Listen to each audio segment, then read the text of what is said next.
তারা paid ads এই সার্ভিসটা নিতে যাচ্ছেন। পেইড অ্যাডস এর মধ্যে আমরা কোন কোন চ্যানেলে আসলে অ্যাড চালাই? আমরা ফেসবুকে অ্যাড চালাই, আমরা ইউটিউব অ্যাড চালাই, আমরা ইনস্টাগ্রাম অ্যাড চালাই, টিকটক অ্যাড চালাই। আহ, এর মধ্যে ধরেন আপনি কি কি টাইপস অফ আপনি অ্যাড অবজেক্টিভে অ্যাড চালাতে যাচ্ছেন, সেই অবজেক্টিভ বেসমেন্ট করেও অ্যাড চালাই। যদি মনে করেন যে আপনি ব্র্যান্ড অ্যাওয়ারনেস অ্যাড চালাবেন, সেলস অ্যাড চালাবেন, আপনি যদি চান যে না আমি এঙ্গেজমেন্ট অ্যাড চালাবো, আমি যদি চাচ্ছি যে মানে আপনি যেই অবজেক্টিভে অ্যাড চালাতে চাবেন সেই অবজেক্টিভে আমরা অ্যাড চালাই দিব। তো অ্যাডের এই সার্ভিসগুলো আমরা প্রোভাইড করি। এবং আহ, আহ, আপনার হচ্ছে আমরা আপনি যদি শুধু অ্যাডের সার্ভিসগুলোও নেন তাহলে সেই ক্ষেত্রে আপনি আমরা কনসালটেন্সিও করব যে আসলে আপনি কি টাইপ অফ কন্টেন্ট আপনি বানাবেন। যদি আমাদের কাছে কন্টেন্ট সার্ভিস না নেন, যদি মনে করেন যে না, আমার কন্টেন্ট আছে, আমি জাস্ট কন্টেন্টটা অ্যাড রানের সার্ভিসটা শুধু নিব, সেটাও সম্ভব, পসিবল। তো আপনি যদি আমরা গুগল অ্যাড রান করি, আমি আবার একটু একটু মিস করে গেলাম, গুগল অ্যাড রান করতেছি কিন্তু আমরা। তো এই একটা বিষয়।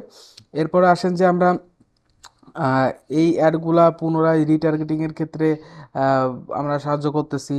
আমরা হচ্ছে অ্যাড ক্রিয়েটিভ তৈরি করা থেকে শুরু করে আহ, আপনার হচ্ছে মাল্টিপাল মাল্টিপাল অ্যাড সেটে করেও, মানে আপনি যদি মাল্টিপাল অ্যাড সেট করেও যদি অ্যাড চালাতে চান, সেটাও আসলে আমরা করে দিচ্ছি। আর সেই ক্ষেত্রে আসলে এটা নির্ভর করে কি যে আসলে কি সেটা প্রয়োজন কিনা, মাল্টিপাল অ্যাড সেট করে এবি টেস্ট করার কি প্রয়োজন আছে কিনা, নাকি আমার কন্টেন্টের মান সেই মান, মানে খুব ভালো মান যে ওইটা দিয়ে আসলে টেস্ট করার আসলে খুব একটা প্রয়োজন নাই, যে না আমি বুঝতেছি যে কন্টেন্টটা চলবেই। যদি এই কনফিডেন্ট লেভেল থাকে সেই ক্ষেত্রে তো আপনার উইদাউট টেস্টিংয়ে আপনারা আপনারও সুন্দরভাবে অ্যাটেন্ড করতে পারবেন। তো এরপর যদি আসেন যে আমরা কনভার্সন ট্র্যাকিং সেটআপটা করি, যেরকম আপনার Facebook pixel, Google tag manager, ঠিক আছে, এই কাজগুলো আমরা করে থাকি। তারপর অ্যাড অ্যাকাউন্ট তৈরি করা থেকে শুরু করে বিজনেস ম্যানেজার তৈরি করা, এগুলো আর কি করতে আমরা করি। এরপরে ধরেন অডিয়েন্স রিসার্চ করি, আসলে সাধারণত আমরা অ্যাড রান করি। আমাদের সার্ভিসের মধ্যে আসলে ধরতক্তা মার পেরে কাজ, মানে ওরকম হয় না, একটু অডিয়েন্স রিসার্চ করে ভেবে চিন্তে আমরা অ্যাড রান করি। যদিও অ্যান্ড্রোমেটা আপডেট আসার পরে সবাই বলতেছে যে অডিয়েন্স রিসার্চের কি দরকার আছে, কেন অটো এআই তো করতেছে। আসলে বিষয়গুলো ওইরকম না, প্লেসমেন্ট এর জায়গাগুলা একটু ভালো করলে মানে সহজে একটু কম পয়সায় রেজাল্টটা ভালো আসবে। তারপরে ধরেন হচ্ছে আপনি যদি 200 টাকাও বাঁচে আপনার অ্যাডে, তাও তো বাঁচলো জিনিসটা। ঠিক আছে। কখন অ্যাড রান করবেন, ঠিক আছে, কাদের কাছে অ্যাড রান করবেন, এগুলো অনেকটাই আসলে মানে একটু বুঝে শুনে অ্যাড রান করাই ভালো। আপনি ফেসবুকের এআই এর কাছে দিচ্ছেন, ও তো আপনার এটা চার্জ করতেছে, মনে করেন আপনার ও অ্যানালাইসিস করতে যে আপনার 500-1000 টাকা খাই দিচ্ছে, ঠিক আছে।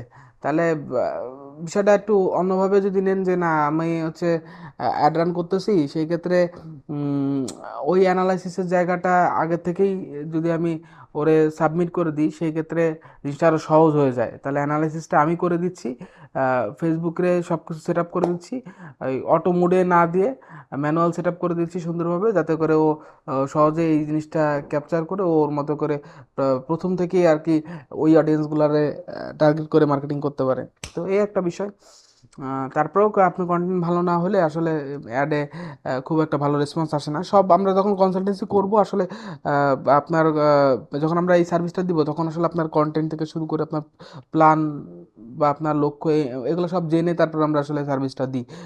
তো এই একটা বিষয়, আমাদের একটা লিমিটেড থাকে, মানে আমরা এই ডলার থেকে এই ডলারের নিচে আসলে আমরা অ্যাড রান করি না, আবার এই ডলারের উপরেও অ্যাড রান করি না। সব কিছুর মধ্যে একটা সিস্টেম আমাদের আছে। তো এই হচ্ছে মূলত বিষয়। এছাড়াও আপনার যখন অ্যাড রান করি, যদি আপনার ই কমার্স অ্যাড হয়, সেই ক্ষেত্রে আমরা আপনার ল্যান্ডিং পেজটা ঠিক আছে কিনা, তো এগুলো একটু আসলে এই কেসগুলো অ্যানালিটিস মানে বিশ্লেষণ করি।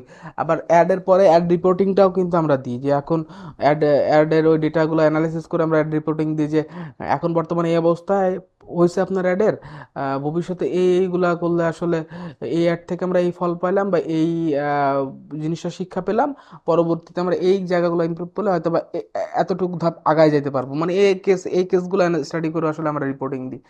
তো কারণ আমাদের আহ, পরবর্তীতে আমাদের লং টার্ম যাতে করে আমি ব্যাটটার সাথে কাজ করতে পারি, সেইটাই আমাদের উদ্দেশ্য। তো আপনি ফ্রি মিটিং বুক করেন, একটু কথা বলি, নিচে আমার ওয়েবসাইটে ফ্রি মিটিং বুক করা জায়গা আছে, নাম নাম্বার আর ব্যবসার ধরন দিয়ে আপনি ফ্রি মিটিং মিটিং বুক করতে পারবেন, আমি আপনাকে ফোন দিয়ে ইনশাল্লাহ একটা কোলাবোরেশন করে নিব। ধন্যবাদ।